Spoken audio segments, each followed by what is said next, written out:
I dropped my husband off at the airport thinking it was just another business trip, but just as I was about to leave, my 6-year-old son squeezed my hand tight and whispered, "Mama, don't go back home. This morning I heard Daddy planning something really bad against us. Please believe me this time." I believed him, and we hid, and what I saw next made me panic. But before we continue, make sure you're subscribed to the channel and write in the comments where you're watching this video from. We love knowing how far our stories are reaching. The fluorescent lights of Hartsfield-Jackson Atlanta International Airport were hurting my eyes that Thursday night. I was tired. That kind of tired that comes from deep inside, you know? It's not just sleepiness. It's an exhaustion of the soul that I'd been dragging around for months without really understanding why. My husband, Kwasi, stood beside me with that perfect smile he always wore in public. Impeccable gray custom suit, leather briefcase in hand, the expensive cologne I'd gifted him for his last birthday lingering in the air. To anyone in that terminal, we were the definition of black excellence, the power couple. He, the successful executive, me, the dedicated wife sending him off before a major business trip to Chicago. If only they knew. By my side, his sweaty little hand holding mine firmly, was Kenzo, my 6-year-old son, my entire world. He was too still that night, quieter than usual. And mind you, Kenzo has always been an observant child, one of those kids who prefers watching to participating. But that night, there was something different in his eyes, a fear I couldn't name. "This meeting in Chicago is crucial, babe," Kwasi said, pulling me in for a calculated hug. Everything about him was calculated. I just didn't know it yet. 3 days tops and I'm back. You hold down the fort here, right? Hold down the fort, as if my life was just that, holding everything together while he built his empire. But I smiled like I always did, because that's what was expected of me. "Of course, we'll be fine," I replied, feeling Kenzo squeeze my hand even tighter. Kwasi crouched down in front of our son. He placed both hands on Kenzo's shoulders in that way he always did when he wanted to look like the perfect father. "And you, little man, you take care of Mama for me, all right?" Kenzo didn't answer. He just nodded, his eyes fixed on his father's face. That look. It was as if he were memorizing every detail, every feature, as if he were seeing Kwasi for the very last time. I should have noticed. I should have felt that something was wrong right then and there, but we never notice the signs when they come from the people we love, do we? We think we know the person, that after 8 years of marriage, nothing can surprise us. How naive I was. Kwasi kissed Kenzo's forehead, then mine. "Love you both. See you soon." And then he turned, grabbed his carry-on, and walked toward the TSA checkpoint.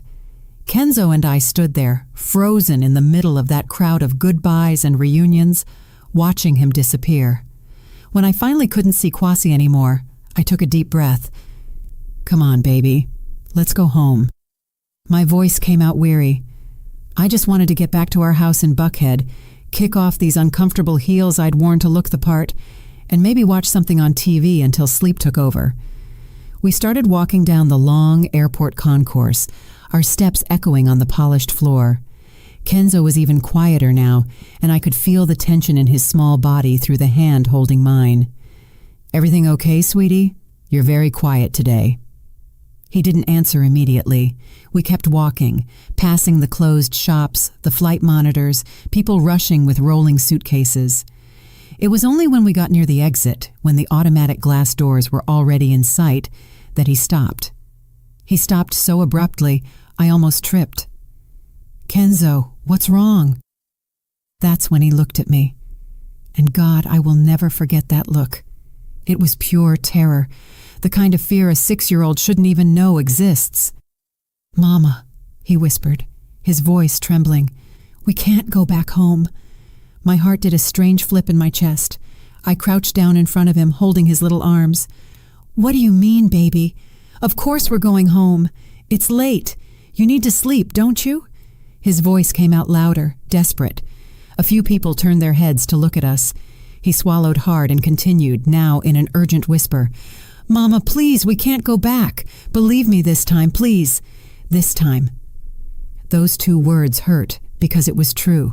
Weeks ago, Kenzo had told me he saw a strange car parked in front of our house. The same car, 3 nights in a row. I told him it was a coincidence. Days later, he swore he heard Daddy talking quietly in his home office about solving the problem once and for all. I told him it was business stuff, that he shouldn't listen to grown-up conversations. I didn't believe him.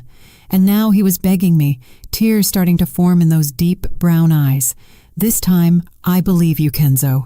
Explain to me what's going on. My voice came out steadier than I felt inside. He looked around as if afraid someone might hear him. Then he pulled my arm, making me lean in even closer to him, and whispered in my ear. This morning, really early, I woke up before everyone else. I went to get water, and I heard Daddy in his office. He was on the phone.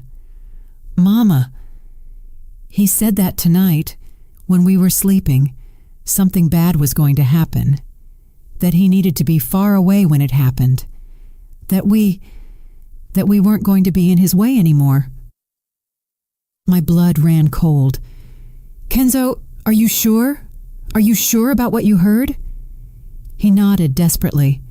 He said there were people who were going to take care of it. He said he was finally going to be free. Mama, his voice.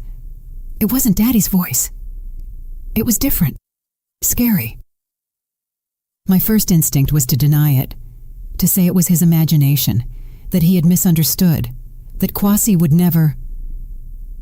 But then I remembered things, little things I had ignored. Kwasi increasing his life insurance policy 3 months ago, saying it was just a precaution for generational wealth. Kwasi insisting that I put everything, the house in Buckhead, the car, even our joint savings account, solely in his name. It helps with taxes, babe.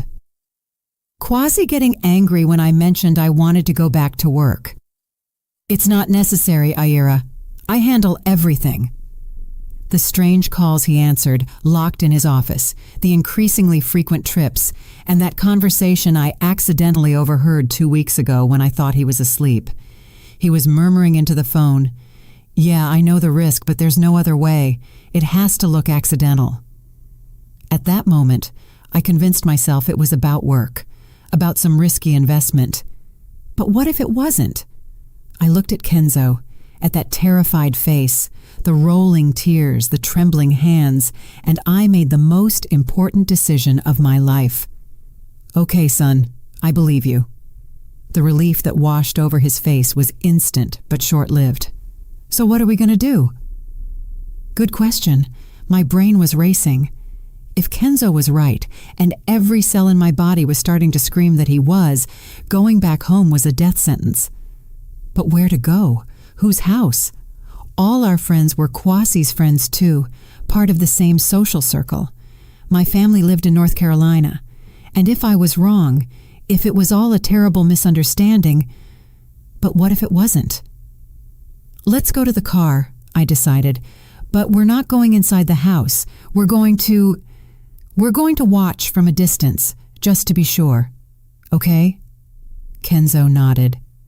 I took his hand again, and we walked to the parking deck. My heart was beating so hard, I could hear the blood pulsing in my ears. Every step felt like it weighed a ton. The cool night air hit me as we stepped out. The parking deck was dimly lit, with just a few scattered cars.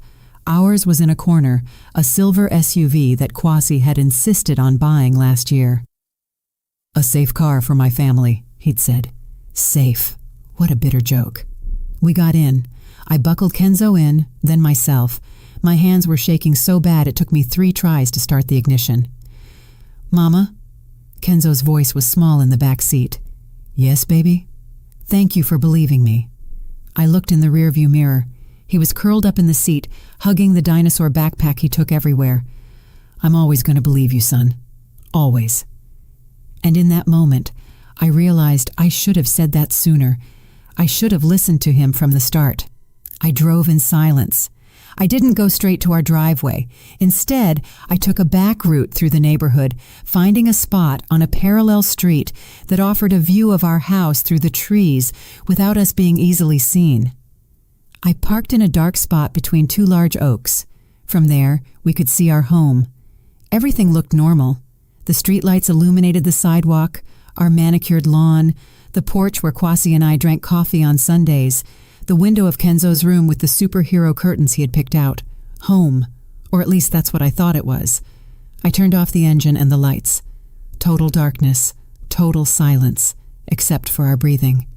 And now we wait, I whispered. Kenzo didn't say anything. He just kept looking out the window, eyes fixed on the house.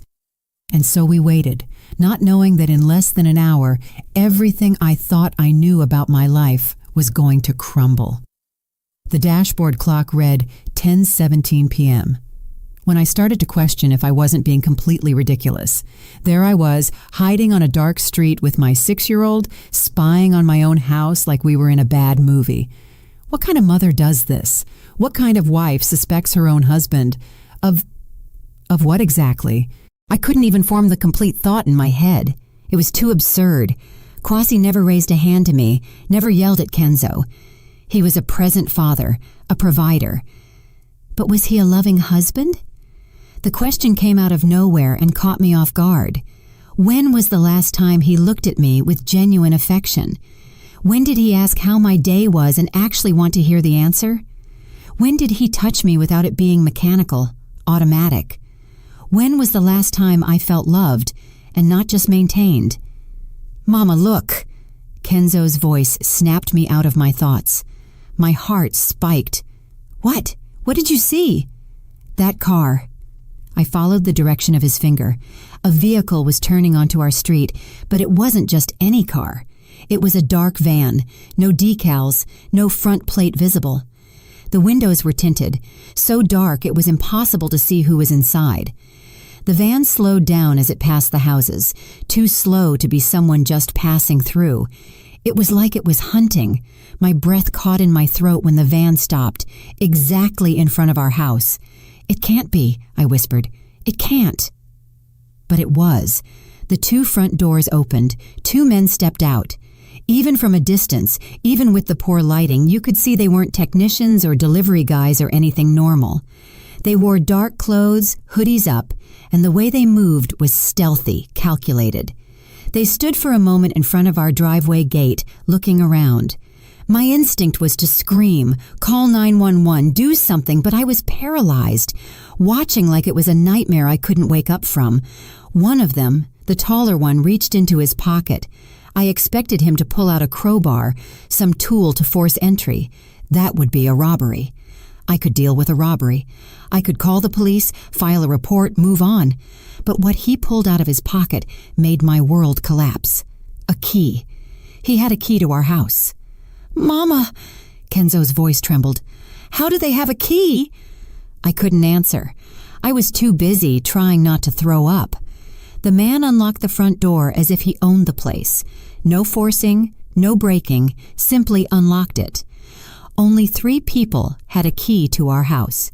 Me, Kwasi, and the spare key that was in his home office, inside the desk drawer that was always locked.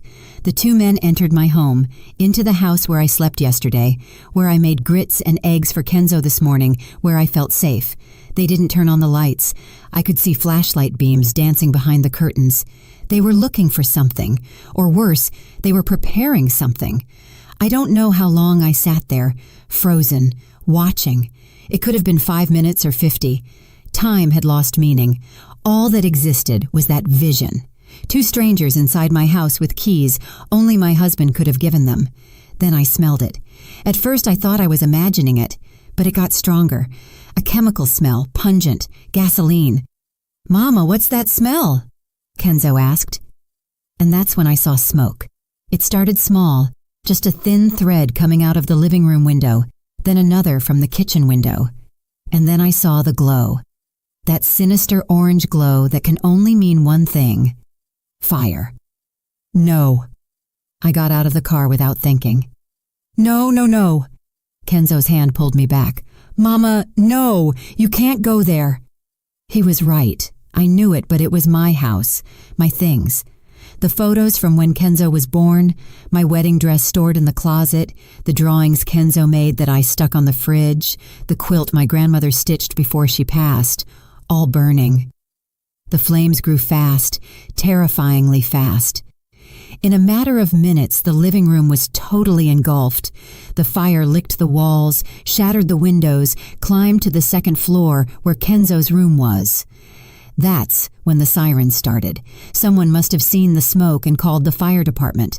The dark van sped off, lights off, disappearing around the corner seconds before the first fire truck appeared. I was shaking so hard I could barely stand. Kenzo was hugging me from behind, his little face buried in my back, sobbing. "Kenzo was right," I murmured. "You were right, baby. You were right." If we had gone home, if I hadn't believed him, we would be inside there right now, sleeping, unaware. And those men would have... I couldn't complete the thought. My legs gave out, and I fell to my knees right there in the middle of the dark street, watching my life turn to ash. My phone vibrated in my pocket. With trembling hands, I picked it up. It was a text from Quasi. "Hey babe, just landed. Hope you and Kenzo are sleeping well. Love you guys. See you soon." I read the message once, twice, 3 times. Every word was a knife. Every heart emoji was poison. He knew. Of course he knew. He was in another state building his perfect alibi while hiring people to kill us, to burn us alive while we slept. And then he would come back as the devastated husband, the grieving father. He would cry at the funeral, receive condolences, and keep everything. The life insurance, the land, the bank accounts. That's what Kenzo heard him say on the phone. I'm finally going to be free. Free of me. Free of his son. The nausea came with force. I turned around and threw up right there on the curb. Everything I had in my stomach came out along with whatever illusion I still had about my marriage. When I could finally stop, I wiped my mouth with my sleeve and looked at Kenzo. He was sitting on the curb, hugging his knees, watching the house burn. Tears rolled down his face, but he wasn't sobbing anymore. He was just watching. A 6-year-old shouldn't have that expression, that terrible premature understanding that people who should love you can want to hurt you. I sat beside him and pulled him into a tight hug. "I'm sorry," I whispered into his hair. "I'm sorry for not believing you sooner. I'm sorry for everything." He held on to me as if I were the only solid thing in a world that had turned upside down. And maybe I was. "What are we going to do now, Mama?" That was the million-dollar question, wasn't it? What do you do when you discover that the man who promised to love and protect you actually wants you dead? We couldn't go home. A home didn't even exist anymore. We couldn't go to the police. Quasi had an ironclad alibi, and it was just me and the word of a 6-year-old against his. We couldn't go to friends or family. Everyone would think I was crazy, in shock from the fire, making things up. And Quasi was free, flying back at that very moment, probably practicing the look of shock and sadness he was going to use when he discovered the tragedy. We needed help. Help from someone Quasi didn't know, someone who could understand, someone who knew how to deal with what? Attempted murder? Conspiracy? That's when I remembered. My dad, Grandpa Langston, before he passed 2 years ago, had given me a card. It was on a rough day right after his cancer diagnosis. He called me to his hospital room, took my hand, and said, "Ayira, I don't trust that husband of yours. Never have. If one day you need help, real help, find this person." The card had a name, Zunaira Okafor, attorney at law, and a phone number. At the time, I was offended. How could my dad not trust Quasi? Quasi, who was so attentive to him, who visited him in the hospital, who paid for the best doctors. But now I understood. My father saw something I refused to see, and he left me a way out. I took my phone again. Battery was at 23%. I needed to make a decision fast. "Kenzo, remember that card Grandpa gave me? The one I kept in my wallet?" He nodded. I'm going to call the person on it. She's going to help us." At least I hoped so. With trembling fingers, I dialed the number. 3 rings, 4. It was going to voicemail when a female voice, raspy but firm, answered. "Hello? Attorney Okafor speaking." "Attorney?" "Ms. Okafor, my name is Ayira Vance. You don't know me, but my father was Langston Vance. He gave me your number. I need help. Bad." There was a pause. Then, "Ayira, Langston told me about you. Where are you?" My house just burned down. I'm on the street with my son. And my husband tried to kill us." Another longer pause. When she spoke again, her voice was different, more urgent. "Are you safe right now? Can you drive?" "Yes." "Then write down this address." Attorney Zunera's office was in an old brick building in the Sweet Auburn district, the kind of place you pass by without noticing. It didn't have a flashy sign, just a small, faded plaque. Z. Okafor, Legal Counsel. It was almost midnight when I parked in front. The street was deserted, only a few streetlights working. Kenzo had fallen asleep in the back seat during the drive, exhausted from crying. I had to carry him. Before I rang the bell, the door opened. A woman stood there. She must have been about 60, gray locks pulled back in a bun, reading glasses hanging from a chain. She wore a simple blouse and jeans like she had been woken up, but her eyes were alert, analyzing every detail of me and Kenzo. "Ayira, yes, come in quickly." I obeyed. She locked the door behind us with 3 different deadbolts. The office smelled of old books and strong coffee. There were stacks of files everywhere, old cabinets, a table full of papers. "Put the boy on the sofa over there," she instructed. "There's a blanket on the chair." I laid Kenzo down carefully. I covered him. He kept sleeping, his face still streaked with tears. "Coffee?" she offered. I was going to refuse, but she was already pouring 2 cups. She handed me one and pointed to the chair in front of her desk. "Sit down and tell me everything from the beginning. Leave nothing out." And I told her. I told her about Kwasi's trip, about Kenzo's whisper at the airport, about the decision to hide and watch the house, the men with the keys, the fire, Kwasi's text pretending to care while knowing we should be dead. Attorney Zunera didn't interrupt me once. She just listened, fingers interlaced under her chin, eyes fixed on me. When I finished, she stayed silent for a long moment. "Your father asked me to look out for you if something like this happened," she said finally. "Langston was a very smart man. He noticed things about your husband that you didn't want to see." That hurt, but it was true. He knew Kwasi was capable of this? He suspected Kwasi wasn't who he pretended to be, that he married you for access, that he was dangerous. She took a sip of coffee. "Langston left me some things, documents, information about you and about Kwasi. I thought I'd never need to use them, but..." She got up and went to a locked cabinet. She pulled out a thick folder and returned, placing it on the table between us. "Your father hired a private investigator 3 years ago, discreetly, to check into Kwasi's business dealings." My heart shrank. "And what did they find?" "Debts? Lots of gambling debts mostly. Your husband has a serious problem, Ayira. He owes loan sharks, underground casinos, very dangerous people." She opened the folder, showing bank statements, photos, reports. "His businesses have been bankrupt for 2 years. He's been using the money from the inheritance your mother left you to plug the holes, but that's almost all gone." I felt like I'd been punched in the stomach. My mother's inheritance. $150,000 she left me, which I put in a joint account because we were married. "What's mine is yours, babe." He spent it all, down to the last cent. She turned a page. "And now the lenders are collecting with interest. Kwasi owes almost $500,000. People like that don't negotiate, Ayira. Either he pays or..." She didn't need to finish the sentence. "But I don't have that money. We don't have it." "So why the life insurance?" she asked simply. You have a life insurance policy worth $2.5 million, don't you? Your father insisted on it when you got married, remember? Said it was important to protect you and any future grandchildren. I remembered. Kwasi thinking it was excessive at the time, but accepting.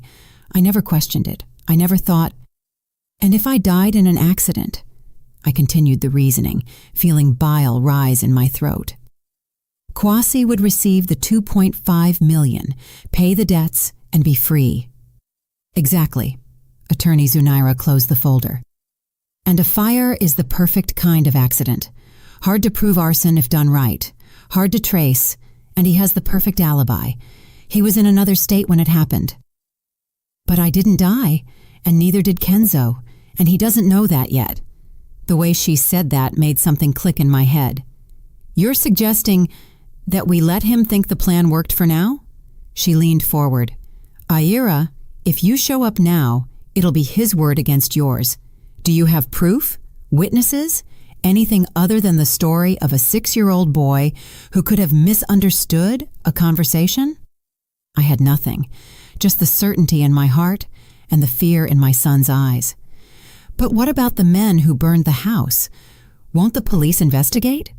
They will, and without leads, they might conclude it was an accident. Faulty wiring, gas leak, anything. Those men are pros, Aira. They don't leave tracks. She sighed. Kwasi planned this very well. The only flaw in his plan was that Kenzo listened and that I believed him. I looked at my son sleeping on the sofa, so small, so innocent, and yet he had saved our lives. So what do I do? I can't just disappear. My ID, my cards, everything burned in the house. I have no money. I have nowhere to go. You have me, said Attorney Zunaira, and you have something Kwasi doesn't know you have.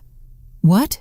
She smiled, a cold smile that made me see why my father trusted her. The truth, and time to prove it. Kwasi will return tomorrow. He'll pretend to be devastated. He'll put on a show for the police and the neighbors. He'll look for the bodies, and when he doesn't find them, he'll know something went wrong. Yes, but by then we'll already be 10 steps ahead. I didn't completely understand what she meant, but I was too exhausted to question, too exhausted to think. I could barely keep my eyes open. You and the boy will stay here tonight, she decided. There's a small room in the back. It's not the Ritz, but it has a bed. Tomorrow we'll plan the next steps. Attorney Zunaira, why are you doing this? Why help so much? She went quiet for a moment, looking at a point beyond me, lost in some memory. Langston saved my life once. A long time ago, when my own husband tried to kill me. She turned her gaze back to me. I know exactly what you're feeling right now, Aira. The shock, the betrayal, the fear, and I promised your father that if you needed me, I would be here. It is a debt I have the pleasure of repaying. I swallowed the tears threatening to fall. Thank you. Don't thank me yet. The game has just begun. I slept for maybe 3 hours, but it felt like 3 minutes. I woke up with Kenzo shaking me, scared, asking where we were. It took me a few seconds to remember, and when I did, reality crashed down on me like a bucket of ice water. My husband tried to kill me. No matter how many times I repeated that in my head, it still seemed unreal, surreal, like a nightmare I was going to wake up from at any moment. But it wasn't, and the morning news proved it. Attorney Zunaira knocked on the door of the small room at 7 o'clock a.m. Turn on the TV, Channel 2. There it was. Breaking news. Massive fire destroys luxury home in Buckhead. Fate of family unknown. They showed the house, or what was left of it. Just blackened walls and smoking rubble, firefighters still working, sifting through debris. And then they showed him, Kwasi, getting out of an Uber amidst the chaos, with an expression I recognized, the one he used when rehearsing important speeches in the mirror. Calculated worry, measured horror. My wife, my son, for God's sake, someone tell me they weren't in there. He screamed at the camera, at the police officers, at anyone who would listen. The reporter explained that he was traveling for business, had just landed, and came straight to the scene. A desperate husband searching for his missing family, she narrated with that serious news anchor voice. I felt Kenzo shrink beside me. He's lying, my son whispered. He's pretending he cares. And he was. You could see it if you looked closely, the way he checked the camera angles before collapsing in tears, how his eyes were dry, even with hands covering his face. How he asked the fire chief, "Did you find the bodies yet?" with an urgency that wasn't of someone holding on to hope, but of someone needing confirmation. He wanted to make sure we were dead. Attorney Zunaira turned off the TV. He'll look for the bodies all day. When he doesn't find them, he'll start to suspect. We have maybe 24 hours before he realizes you escaped, and then he'll panic. And people in panic make mistakes. She sat on the edge of the bed. Ayira, I need you to tell me, do you know the combination to the safe Kwasi has in his office? I thought for a moment. I know it. It's his birth date. Too obvious, but it works. He keeps important documents there. I think so. I never paid much attention. We need those documents, especially if he's stupid enough to have kept something linking him to the men he hired. But how? The house is swarming with police right now. It will be for a few hours. But at night, when he goes to a hotel, because he won't want to sleep in a burnt shell, we can get in. I looked at her like she was crazy. You want me to break into my own house? Technically, it's not breaking and entering if you live there. She smiled that cold way again.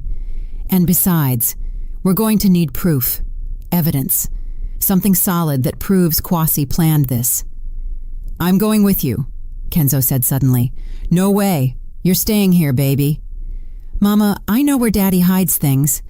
His voice was small but determined. There are places you don't know. I know because I watch. I always watch. And he did watch. My quiet son, who everyone thought was shy, was actually incredibly observant. He noticed things I missed. He's right, Attorney Zunaira nodded. Children see what adults ignore. If there's something hidden, he'll know where to look. I didn't like the idea. I didn't want to expose Kenzo to danger again, but I also knew we needed evidence, and time was running out. The day passed slowly. We stayed locked in the office watching the news, watching Kwasi perform his theater. He gave interviews to 3 different channels, always with the same story. A devastated businessman searching for his family, a father's hope, the anguish of not knowing, lies, all lies. Through security cameras in the neighborhood that Zunaira had access to through a contact, we watched Kwasi be taken to the precinct to give a statement. We saw him return and stand in front of the destroyed house for hours, talking to neighbors, to police, to anyone who appeared. And then, finally, when the sun started to set, we saw him get into a car and leave. Now, said Attorney Zunaira. She gave me dark clothes, gloves, a small flashlight. Did the same for Kenzo. We looked like thieves about to commit a burglary, and in a way, that's exactly what it was. We drove in silence to the edge of the neighborhood, but we didn't go in through the front. Zunaira knew a passage in the back where the wall was lower and there were no cameras. Benefits of having defended the developer in his divorce, she explained. We scaled the wall. Well, she and I climbed. We lifted Kenzo over. On the other side, it was dark. The smell of smoke was still strong. 20 minutes, whispered Zunaira. Get in, get what you need, get out. I'll stay here watching. I took Kenzo's hand and we walked to the house, or what was left of it.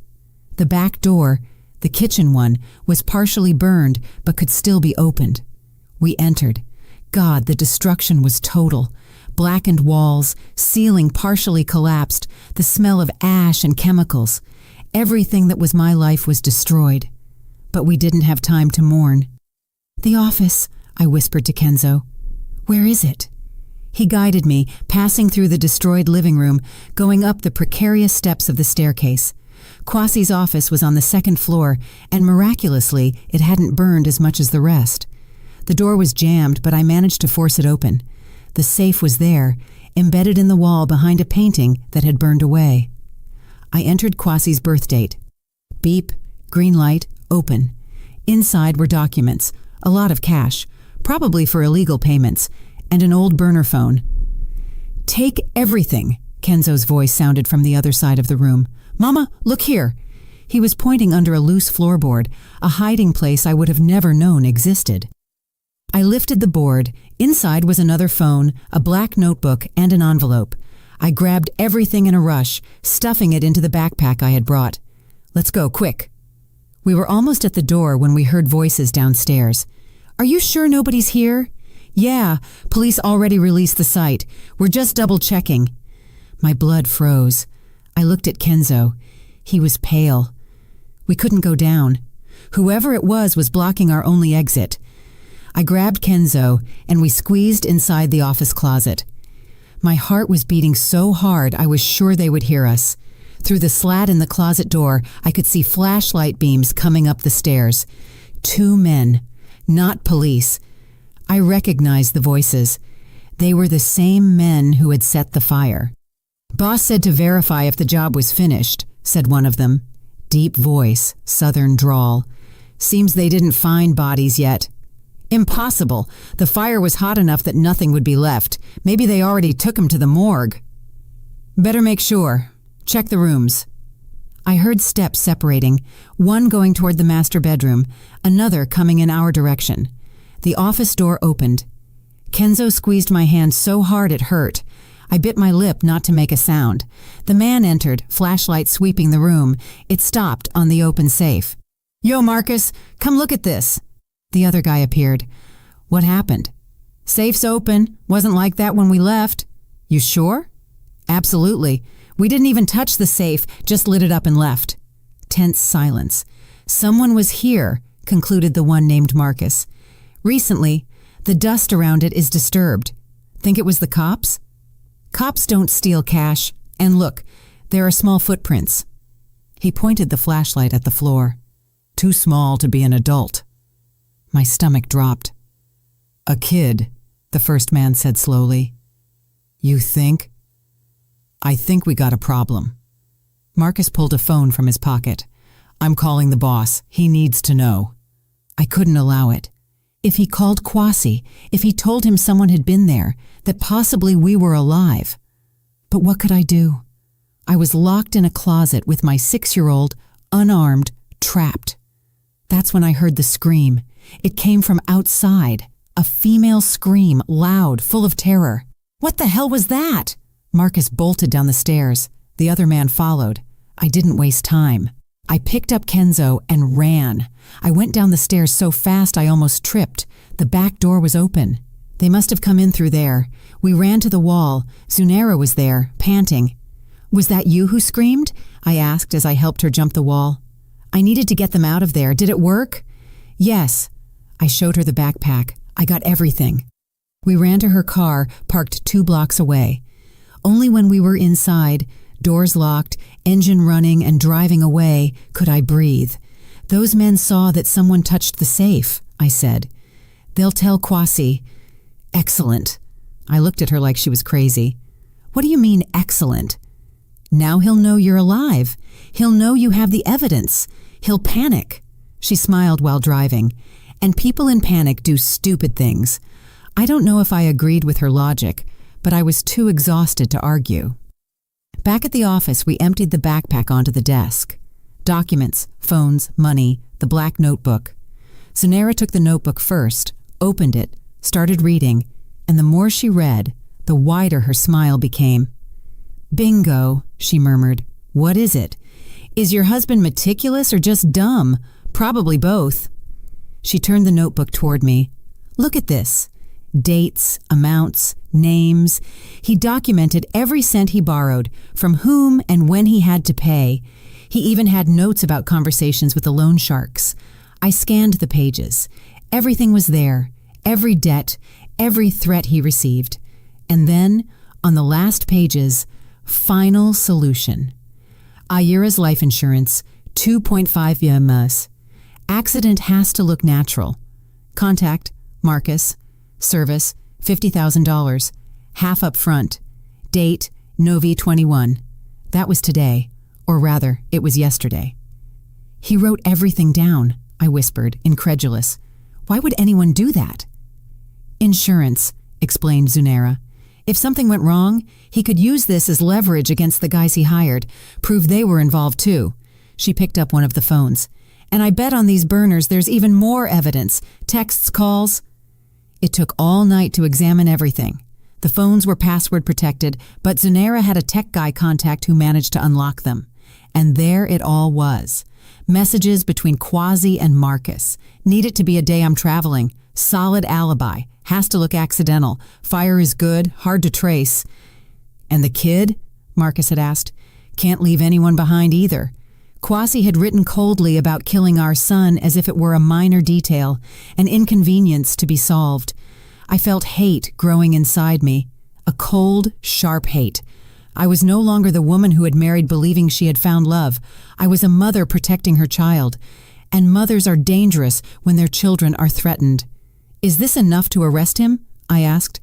Enough to arrest, convict, and throw away the key, confirmed Zunaira. But we need to do it right. If we hand this to the wrong police, Quasi has enough money and connections to make it disappear, or worse, to make you disappear.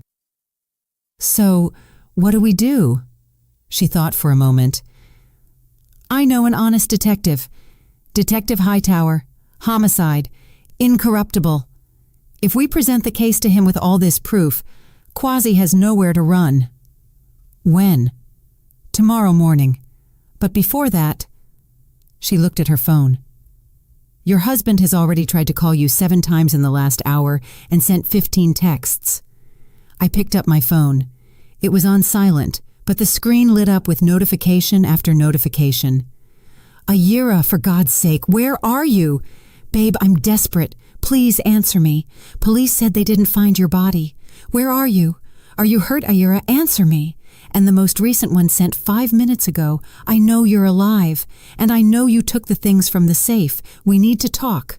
Urgent. The mask had fallen. He knows, I said. Perfect. Answer him. What? Are you crazy? Answer him. Tell him you want to meet him in a public place tomorrow morning.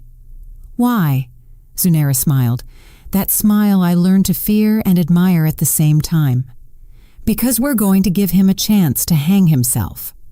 I typed the response with shaking fingers. Centennial Olympic Park, near the fountain. Tomorrow, 10 a.m. Come alone. Quasi's reply came in seconds. I'll be there, Ayira. We need to talk. Things aren't how you think. Things aren't how you think. As if I were the crazy one in the story. As if I hadn't seen 2 men torching my house with my own keys. Perfect, said Zunaira. Tomorrow morning you meet him, but you won't be alone. She explained the plan. It was risky, maybe insane, but it could work. Detective Hightower agreed to help when she called and explained the situation. He would put plainclothes officers in the park, wiretaps, cameras. All we needed was to make Quasi confess. He's never going to confess knowing he might be recorded, I argued. He doesn't need to confess with words, she replied. He just needs to act, and desperate men always act. That night, I couldn't sleep. I kept imagining the meeting, what I would say, how I would look into the eyes of the man who tried to kill me and pretend normalcy. Kenzo slept beside me, finally at peace after days of terror. At least one of us could rest. At 9:30 the next morning, we were positioned. Me sitting on a bench in Centennial Park, wearing a jacket with a built-in wire. Kenzo safe in the office with Zunaira, watching everything through a feed the police set up. Detective Hightower and his team scattered around the park, disguised as tourists, hot dog vendors, people walking dogs. And then I saw Quasi. He showed up promptly at 10 o'clock a.m. He wore wrinkled clothes, probably the same from yesterday, deep, dark circles under his eyes, unshaven beard. For the first time since I met him, he looked human, vulnerable. But I knew the truth. He saw me and practically ran over. Ayira, thank God you're okay. He tried to hug me. I stepped back. Don't touch me. The mask slipped for a second. I saw rage in his eyes before he reverted to expressing concern. Babe, I know you're scared, but you have to listen to me. Listen to you? Listen to you say what, Kwasi? That it was all a mistake? That the men who burned our house with our keys were just burglars?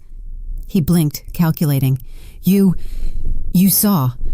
I saw everything. I was there. Kenzo and I saw everything. He went pale. He looked around nervously. Not here. Let's go somewhere private. I'm not going anywhere with you. I kept my voice steady, even though my heart was racing. Talk here. Now. Why did you try to kill me? I didn't. It wasn't like that. He ran a hand through his hair. Ayira, don't you understand? I'm in trouble. I owe a lot of money to very dangerous people. They threatened you? They threatened Kenzo? So you decided to kill us instead? What logic is that? No, I was going to get you out of the country. With the insurance money, we could start over somewhere else, far from those guys. It was a lie so blatant I almost laughed. You're talking about the insurance that only pays out if I die? He froze. He realized the mistake. Ayira. He changed tactics. His voice became threatening. You took things from my safe. I need you to give them back. Now. The black notebook? The evidence that you planned everything? You don't understand what you're doing. If you give that to the police, I go down. And if I go down, the guys I owe will come after you. Either way, you're not safe. But at least it won't be you trying to kill me. The rage finally exploded. You were always so naive. You think I married you why? For love? You were a spoiled girl with daddy's money. It was just for that. It hurt. Even knowing it was true, it hurt to hear it. And Kenzo, our son? Also just for interest. The brat. He spat the words. He was always weird. Too quiet. Watching everything. Freak kid. And there was the true hate. It wasn't just for money. He truly despised us. That's when I heard Detective Hightower's voice in my ear. We have enough. Move in, team. Suddenly, the tourists stood up. The vendors abandoned their carts. Everyone converged on Kwasi with badges in hand. Kwasi Vance, you are under arrest. His face went through 5 emotions in 3 seconds. Shock, confusion, rage, fear, and finally, acceptance. He had lost. But before they could cuff him, he did something no one expected. He ran. He sprinted through the park, knocking people over, jumping benches. The police went after him, but he had a head start and was running in my direction. I didn't have time to react.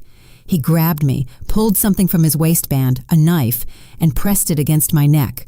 "Nobody moves!" he screamed. His voice was unrecognizable. "Or I kill her! I swear I'll kill her!" Detective Hightower stopped 10 feet away, hands up. "Calm down, Kwasi. You don't have to do this." "Of course I do. She ruined everything. Everything!" The blade pressed harder. I felt a trickle of blood run down. My brain went into panic mode, but then I remembered Kenzo. My son, watching everything. I couldn't let him see me die. "Kwasi," I said, trying to keep my voice calm, "you're not going to do this. Don't tell me what I am or am not going to do. You're not going to do it because you're a coward. You always have been." I turned my head slightly, looking him in the eyes. Cowards don't kill while looking someone in the eye. They hire other people, and even at that, you failed. The knife trembled in his hand, and in that second of hesitation, something happened. A shot. Not to kill, to incapacitate. A sniper I hadn't even seen hit Kwasi's hand. The knife dropped. He screamed in pain, and in seconds he was on the ground, handcuffed, surrounded by officers. I fell to my knees, shaking. Detective Hightower helped me up. "It's okay. It's over." But it didn't feel over. Nothing felt real. I watched Kwasi being dragged to the squad car. He was screaming, kicking, threatening. "This doesn't end here, Ayira. You're gonna pay. You're gonna pay." Empty.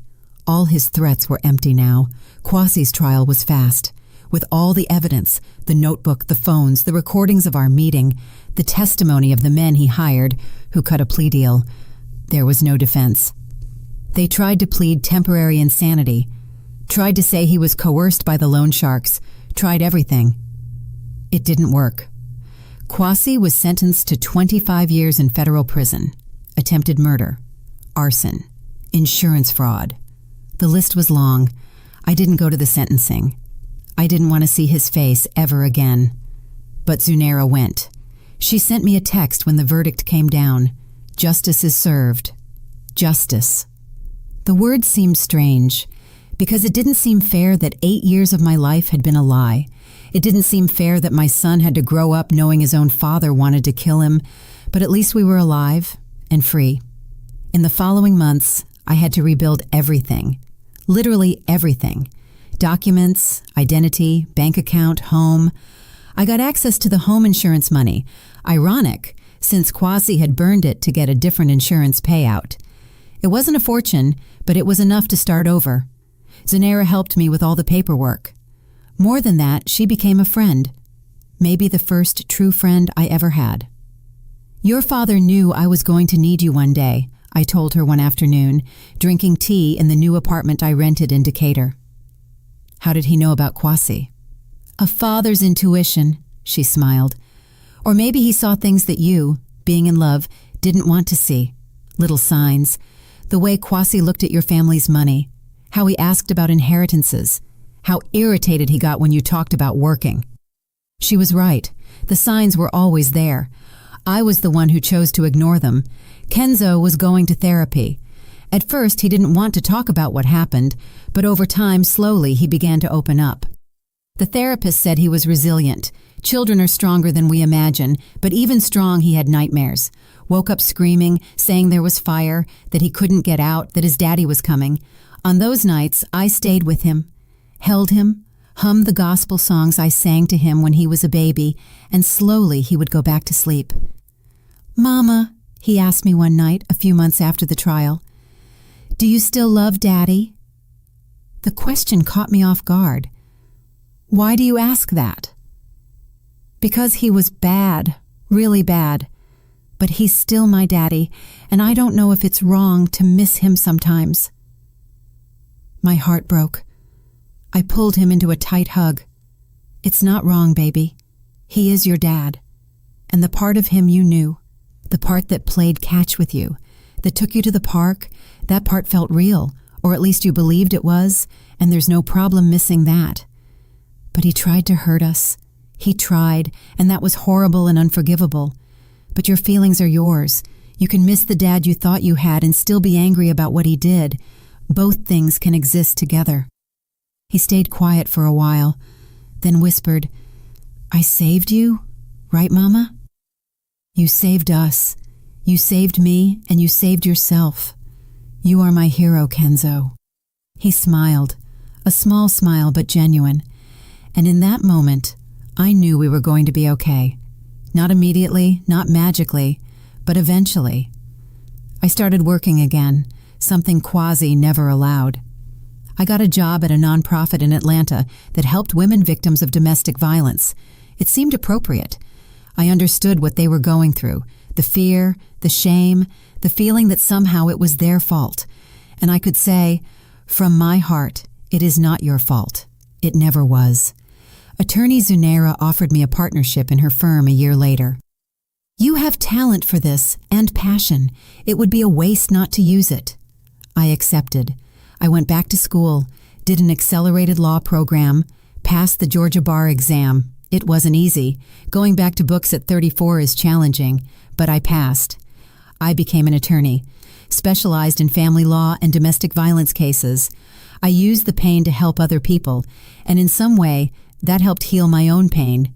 3 years after the fire, we moved into a real house. Small, simple, but ours. Kenzo chose his own room, painted the walls blue, but no superheroes this time. "Mama, I'm grown now." He filled it with posters of black astronauts and scientists. "When I grow up, I'm going to be an engineer," he announced, "or an architect. Haven't decided yet." I laughed. "You can be both.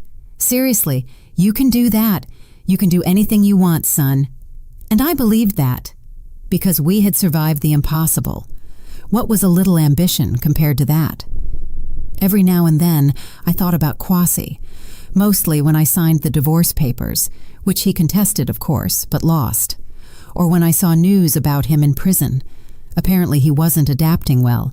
I felt pity, not rage sometimes, but mostly nothing.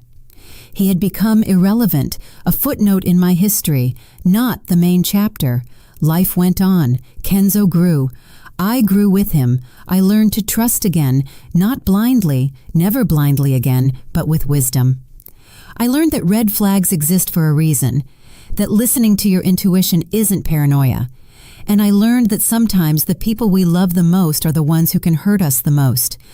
But I also learned that we can survive that, and even grow.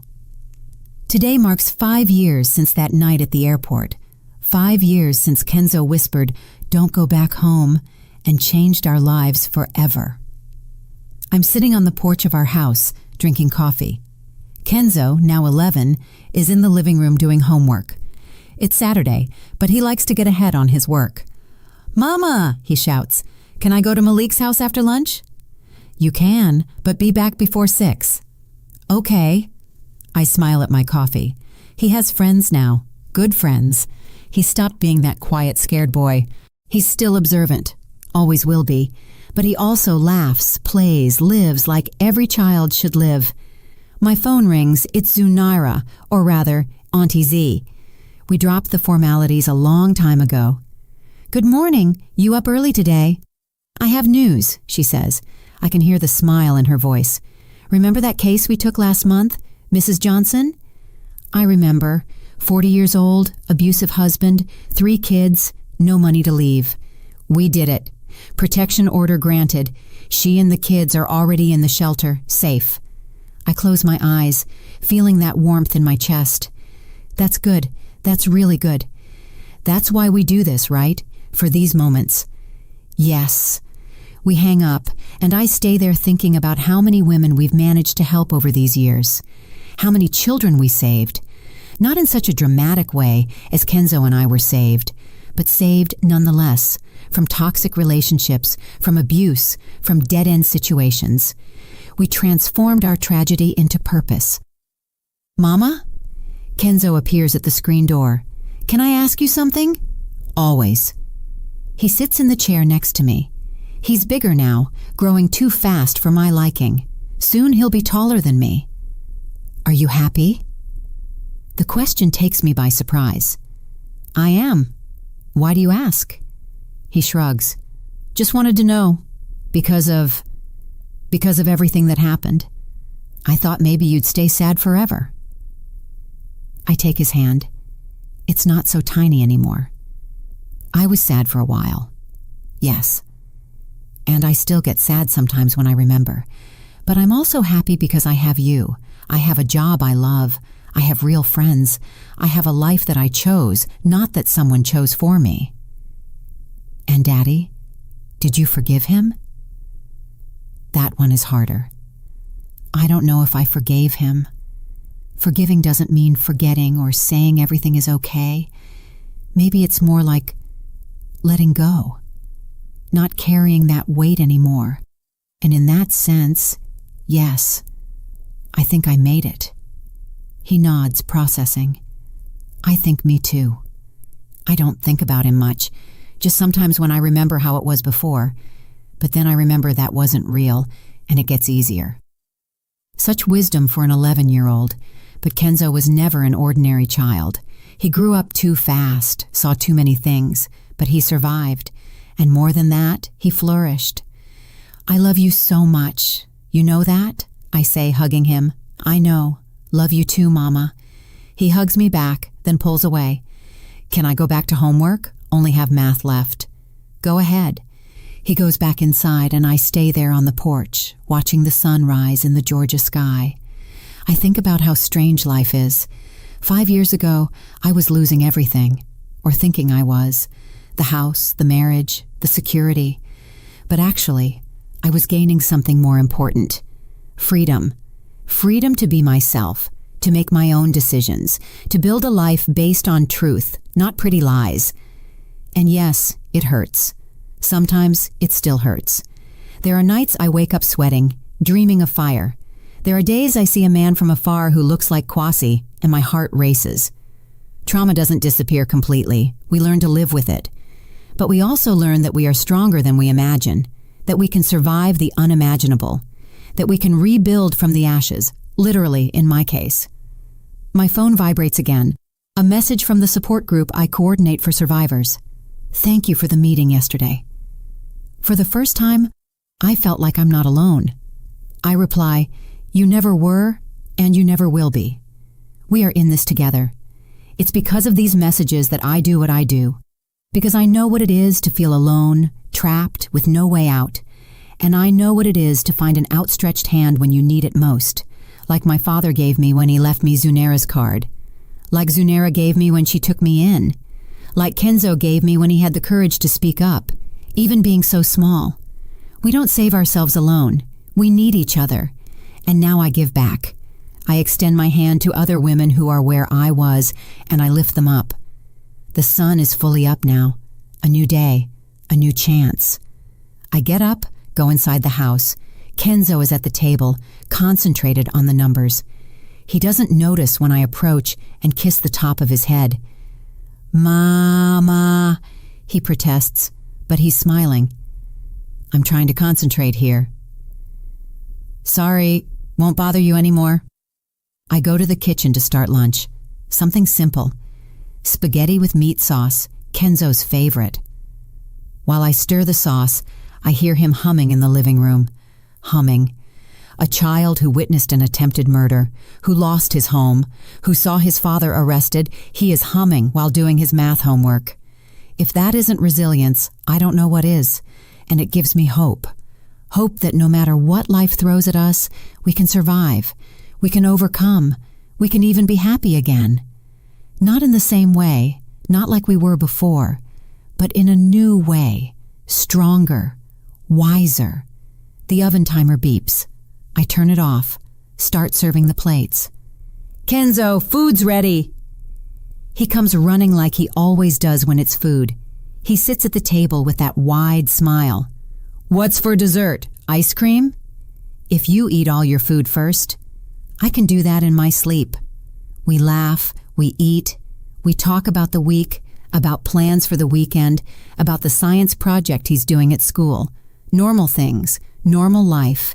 And it is beautiful after all. It is beautiful to have that normality again. After lunch, Kenzo goes to his friend's house. I wash the dishes, tidy the house, answer some work emails, routine. Wonderful, mundane routine. In the afternoon, when Kenzo comes back, we watch a movie together. Some silly animation that makes me laugh. He complains it's kid stuff, but he laughs too. And when night falls, when I tuck him in, despite him complaining that he's too big for that, he gives me a tight hug. Mama? Yes? Thanks. For what, baby? For believing me that day at the airport. If you hadn't believed me, but I believed you. I believe in you. He smiles, settles into the bed. Good night, Mama. Good night, my hero. I turn off the light, close the door. And for the first time in 5 years, I don't feel afraid of tomorrow. Because no matter what comes, I know we will face it together, and we will survive, like we always survived. Did you like the story, and which city are you listening from? Let's meet in the comments. If you liked the story, you can support me by sending a super thanks so I can keep bringing more stories like this. Thank you so much for your sweet support. I'm looking forward to your comments on the story. On the screen, you can see 2 new life stories that I highly recommend. There's so much more on my channel. Don't forget to subscribe. See you in the next life story with love and respect.